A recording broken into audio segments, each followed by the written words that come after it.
Congress Committee of the PDP to Borno State. I know what and local government is the structure of the party. So I can say that at that time I was one of the 37 Nigerians that set up the PDP structure.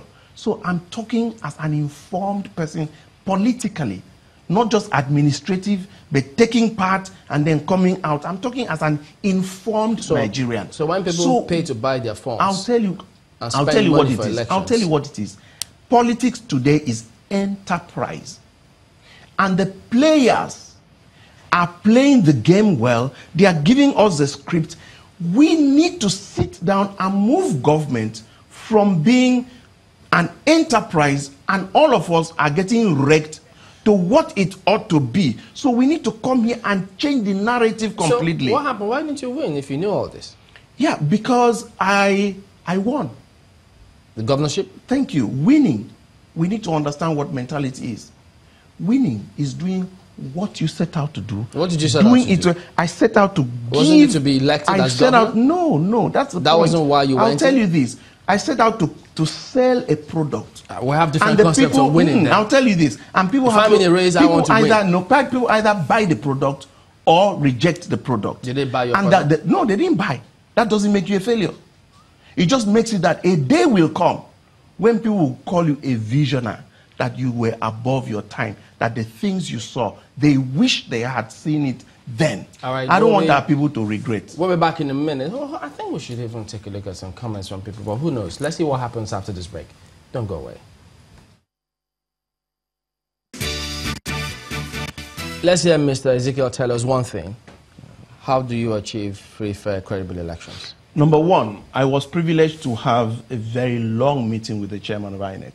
Number two, I was privileged to have been part of every election from 1999 at the highest level. So I understand how elections are rigged. Collation Center. Sorry, did you rig? Did you rig any? No. Yeah, off records. Off records, I was part of the system. You're part of those who rigged? Off the records.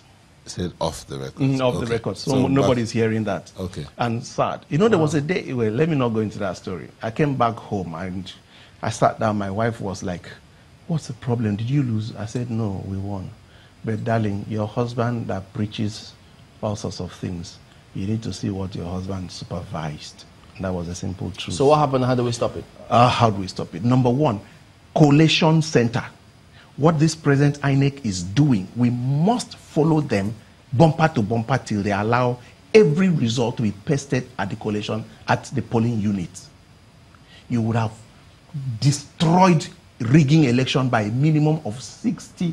But I thought the Electoral Act says that they have to transmit electronically. Well, it doesn't stop the result from being pasted. You know, it showed us a sheet about, the size of paper like this.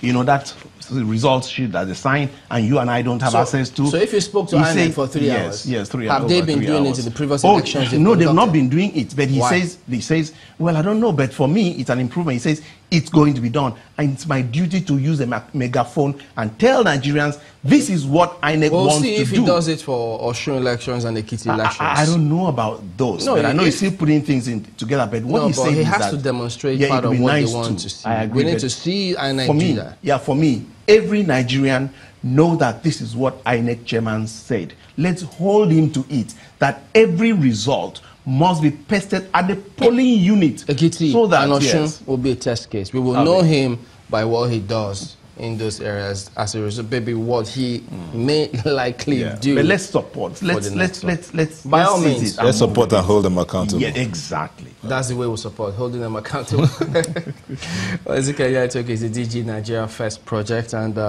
I don't know who is saying. Are you saying that Etok Bana is truly not Nigeria? What did he hear? Where is he listening? Of course it is in Nigeria. It was just to megaphone that Etok. All right, well, we see lots of people also writing in the comments. Our last comment is, our problem is old politicians polluting new generation politicians. The induction seems unstoppable. He thinks something should be done and really, really fast about that. But who knows? There you go. That's the show today. We appreciate all your comments, even though we didn't take all. We'll see you tomorrow.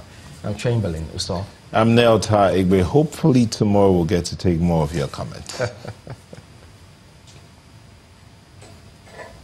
We'll remind the producer of that one. Thank you so much for watching. Hope he's not promising what he can deliver. I said hopefully. We'll be back tomorrow. The views and opinions expressed by guests on this program are those of the maker and do not necessarily reflect the views, opinions, and endorsement of Channels Television.